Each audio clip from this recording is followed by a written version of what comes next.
Article 17. Les paysans et les autres personnes vivant dans les zones rurales ont droit à la terre, individuellement et ou collectivement, ce qui comprend le droit d'accéder à la terre et aux plans d'eau, zones maritimes côtières, zones de pêche, pâturages et forêts qui s'y trouvent, et de les utiliser et de les gérer d'une manière durable pour s'assurer un niveau de vie suffisant, avoir un endroit où vivre en sécurité, dans la paix et la dignité, et développer leur culture. Je m'appelle Olivier Clisson, paysan boulanger à Parthenay de Bretagne, depuis 14 ans, sur 18 hectares et demi. Accès à la terre pour des gens qui veulent devenir paysans. Il y en a de plus en plus. En fait, c'est un vrai parcours du combattant, quoi. Et c'est au détriment, bon, en tout cas, à l'avantage de l'agriculture qui est déjà en place. On n'est pas comme dans certains pays où j'ai eu la chance d'aller au Québec, où là-bas on vous donne la terre si vous voulez la travailler, il y en a tellement à disposition. En France, il n'y a pas de terre à disposition et librement, et l'urbanisme aussi en grignote énormément. Quand il y a des terres qui se libèrent, il faut faire un choix. Et le choix actuellement en Bretagne, en France en général, il est concrètement sur le terrain, lié à l'avantage de l'agriculture conventionnelle en place, quoi. Et en Bretagne, on s'est même payé le luxe d'avoir un schéma directeur qui en gros va donner des grandes orientations pour l'attribution des terres, qui va même contre l'installation. On a mis une règle de priorité qui était depuis les lois agricoles françaises, l'installation en priorité. Ils ont même enlevé ça pour mettre la proximité comme règle de priorité, donc en gros l'agrandissement, quoi. Parce qu'au bout d'un moment, tu sais, quand on commence à avoir 100 hectares, 200 hectares, bah, les parcelles bordantes, ça commence à faire une sacrée surface, quoi. Donc derrière l'argument, ça touche ma propriété, donc je suis prioritaire, et bah, évidemment ça pousse à l'agrandissement, ce genre de raisonnement, quoi.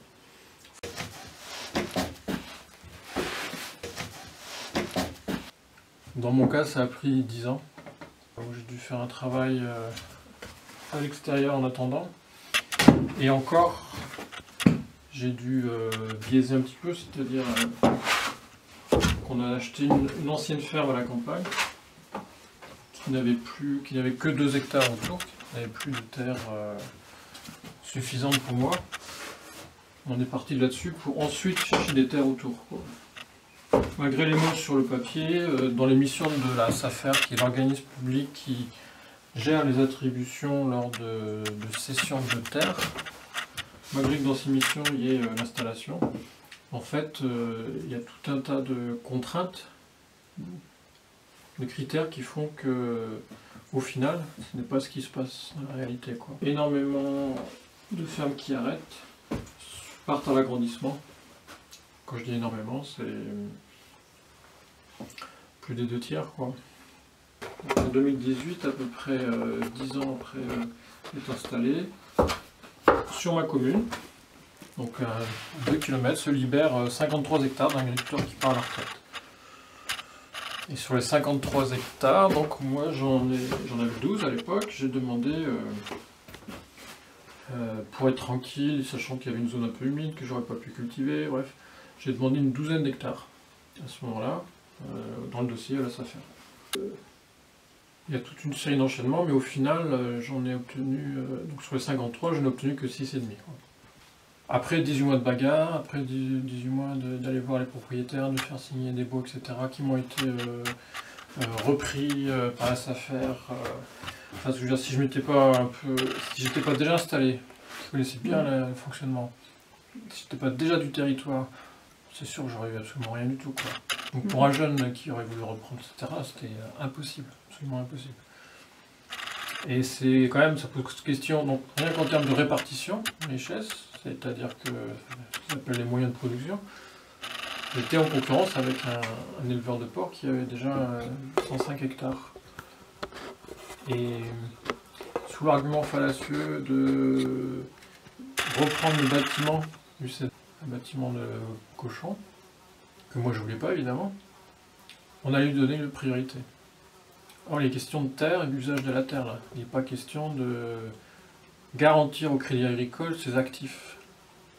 Parce qu'en fait, le débat, c'était ça au final. C'était que si personne reprenait le bâtiment, si on n'attribuait pas les terres à quelqu'un qui, en même temps, reprenait le bâtiment, rachetait le bâtiment, le Crédit Agricole faisait une croix sur son actif. Parce qu'évidemment, l'agriculteur qui arrive à la retraite, il n'a pas fini de payer son bâtiment, comme c'est souvent le cas. Il est encore endetté. Donc ça appartient en fait à la banque. Donc c'est pour ça que la banque a son mot à dire dans tout ça.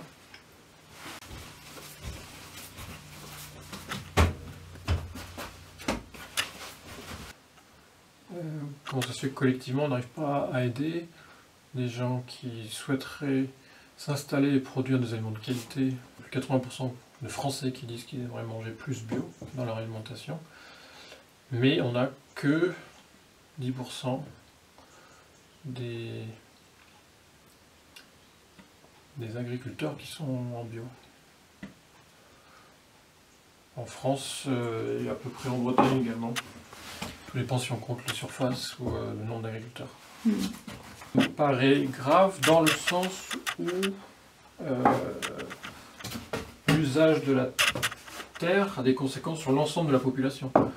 Par exemple, sur une métropole, j'avais fait le calcul, on a 75% du territoire qui est la terre agricole, la SAU, ce qu'on appelle, surface agricole utile.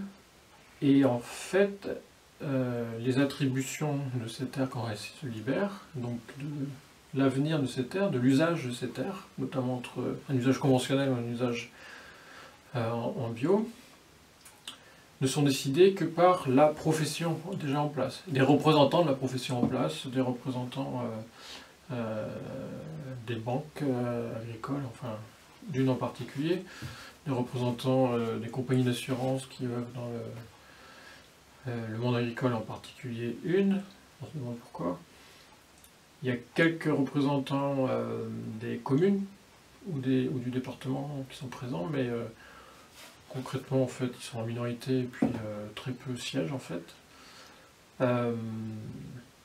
Ce qui fait qu'au final 75% du territoire, l'avenir de ce territoire-là est décidé par seulement 0,2% de la population. Or, l'usage qui va être fait de cette terre-là, à la fois par l'air, on sait que les pesticides s'évaporent énormément. S'il fait un peu chaud, il y a plus de 80% des pesticides qui ne tombent pas sur la parcelle, qui restent dans l'air, et puis suivant les vents, suivant la température, peuvent arriver très facilement dans les villes. On a entendu pas mal de scandales là-dessus autour des régions viticoles où il y a beaucoup de traitements, avec des enfants qui tombaient malades. Et puis en dessous c'est l'eau quoi. Quand enfin ça arrive sur le sol, il y a énormément d'infiltration, et ça se retrouve dans l'eau que boit l'ensemble des habitants du territoire quoi. Et en fait l'agriculture industrielle chimique, quand elle nous vend un kilo de carottes à 1 €, ça coûte collectivement 2 €. Il faut rajouter 1 € également de frais de santé, frais de dépollution, érosion des sols, etc., etc. Toutes les externalités négatives. Et ça, c'est quand on parle du coût. Mais le coût humain, quand on a un gamin qui tombe malade, ça ne se mesure pas forcément en euros, quoi. C'est un vrai problème démocratique, quand même.